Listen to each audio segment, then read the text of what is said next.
So I don't think people realize how stressful it is being a gig worker in 2026. I've been doing gig work for damn near 10 years full time, and this is the worst that I've ever seen. So we have to basically fight with the companies just so that way they could pay us a decent wage for completing deliveries and orders and everything like that, even though we go above and beyond and literally have to shop items a lot of this. We also have to fight with customers because they don't understand what we do and like the type of work that we do, and there's a lot of people out there that think it's completely acceptable to not tip, which tips are not, they're misclassified as tips. They're actually a bid for service, i.e. the driver payment. But anyways, back on topic, there's a lot of people that are out there that think it's completely acceptable to not have to tip or pay your driver for completing a luxury service such as grocery shopping a 100-item grocery order and delivering it to your front door. We also have to compete with and fight with other drivers who are not your friends. They're basically competition because orders are getting sent out all at the same time, and their orders are extremely scarce nowadays in 2026. So you basically have to fight other drivers and other drivers that are using bots and other apps that snatch orders away from you. So it's not a fair playing field for us that do things ethically and have been doing it for a long time. So you basically have to fight for orders. It's literally like a war field out here, every man for himself when it comes to trying to get orders. And they're so hard to come by to where you have to either accept lowball orders or not pay your bills for the week.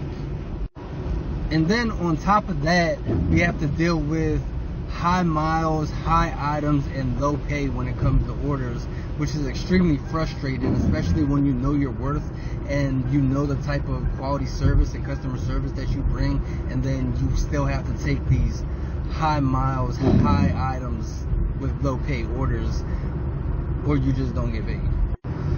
On top of that, we have rising gas prices that are almost $4 a gallon in some locations, $5 a gallon in locations. So if you're taking these high mile orders that are going extremely far and you're paying $5 per gallon in gas, and you're burning 1 or 2 gallons to drop off and to come back on these high mile orders, then you're essentially spending $10 just for that order. So if you're making only $10 for the order, it evens out. You're not making any profit. You're doing the work for free. You're not getting paid for it. And then on top of that, we got maintenance expenses. We're in a high tax bracket. We got to pay taxes. If your car breaks down, you have to have a contingency fund so that way you can get your car back up and running, because if your car's broke down, as however many days go by, you're losing money and you're not making money at the same time. So every day that goes by, you're losing out on potential profits and making money. So that's extremely frustrating too. So you have to get your car fixed as soon as possible, because bills don't stop when your car's broke down. So you still have to pay your bills, so you're losing that money and you're losing income at the same time. So it's just like not good at all. And then on top of that, you also have to have your contingency fund for if your vehicle breaks down, you have to be able to buy your vehicle, a new vehicle, and that goes into the same thing as your maintenance expenses, because if your vehicle breaks down, every day that goes by, you're losing money. So compare that with having to fight drivers, the company not wanting to pay you, they want to pay you less and less so that they can put more billions in their pockets, and customers not wanting to pay for these luxury services. The shit is so stressful. And like, before you say, oh, you chose the job, some of us don't have the luxury or the privilege to be able to work a 9 to 5, which is why I've been doing this for so long. Some of us, that's a luxury and a privilege to be able to work a 9 to 5, man, to work a regular job.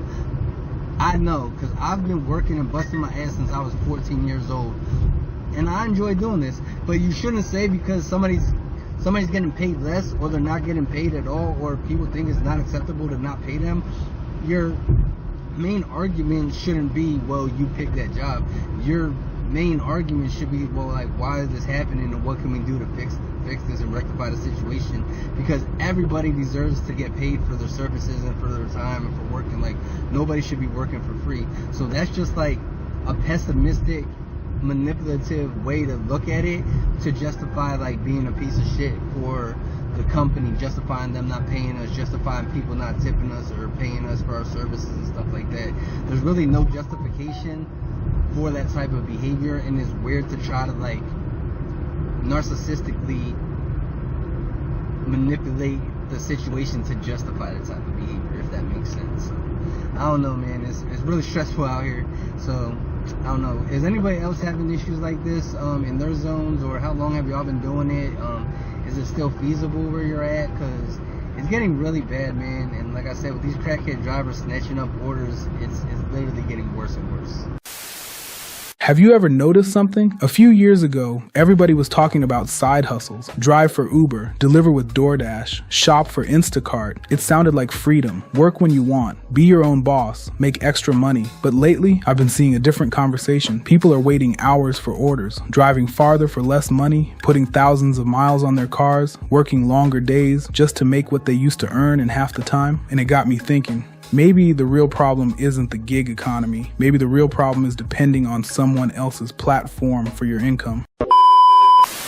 Don't get me wrong. For some people, gig work can still be useful. If you need temporary income or you're trying to bridge a financial gap, it can absolutely serve a purpose. But here's the question I started asking myself. What happens when the app changes? What happens when more drivers sign up? What happens when demand slows down? What happens when an algorithm decides you're getting fewer opportunities? When someone else controls the platform, they also control the opportunity. That's a tough position to build your future around. As I got older, I realized something. I wasn't looking for another job. I wasn't looking for another app. I wasn't even looking for another hustle. I was looking for ownership. Ownership of my time, ownership of my skills, ownership of my customers, ownership of my future. Because skills stay with you. Platforms don't. Companies change, markets change, technology changes. But once you learn how to solve real problems, nobody can take that knowledge away. That's why I've become a big believer in investing in yourself before chasing the next opportunity. Learn marketing, learn sales, learn AI, learn software, learn content creation, learn copywriting, learn how businesses actually attract customers. Those are skills you can take anywhere. And once you develop those skills, something interesting happens. You stop asking, what app should I work for? You start asking, what problem can I solve? That question changes everything. Think about it. Every successful business exists because it solves a problem. Someone helps businesses get customers. Someone builds websites. Someone creates software. Someone manages advertising. Someone writes content. Someone designs graphics. Someone teaches, someone consults, someone helps people relocate, someone builds direct mail campaigns. The money follows the value, not the other way around. That's the path I'm personally taking. I'm building software, I'm creating content, I'm writing blogs, I'm learning AI, I'm documenting different business models, I'm testing marketing strategies, and yes, one of those business models is direct mail, not because I believe it's a magic solution, but because I believe it's another legitimate skill and business model worth learning and testing. I'm documenting the process as I go so people can see what's working, what I'm learning, and the adjustments I'm making along the way. The goal shouldn't be escaping one job just to become dependent on another app. The goal is building enough skills that you always have options, more flexibility, more freedom. The economy will change, technology will change, companies will come and go. But if you become someone who consistently solves problems, you'll always be valuable somewhere. And that's a much stronger foundation than hoping the next order pops up on your phone. If you're watching this because you're tired of the uncertainty, maybe don't spend all your energy looking for the next gig. Spend some of that energy learning a skill that can become a business. That investment can continue paying you long after today's trends have changed. If you're looking for a genuine way to build another income stream from home, I've put together information about one of the business models I'm personally building called Mailbox Money Blueprint. You'll find the link in the description below. And if you'd rather ask me questions before looking at it, that's perfectly fine too. My email address is right here on the screen. Whether you decide it's for you or not, my goal is simply to share what I'm learning, document the journey honestly, and hopefully help you discover more options for yourself. If that sounds like the kind of content you're interested in, subscribe, follow the journey, and I'll see you in the next video.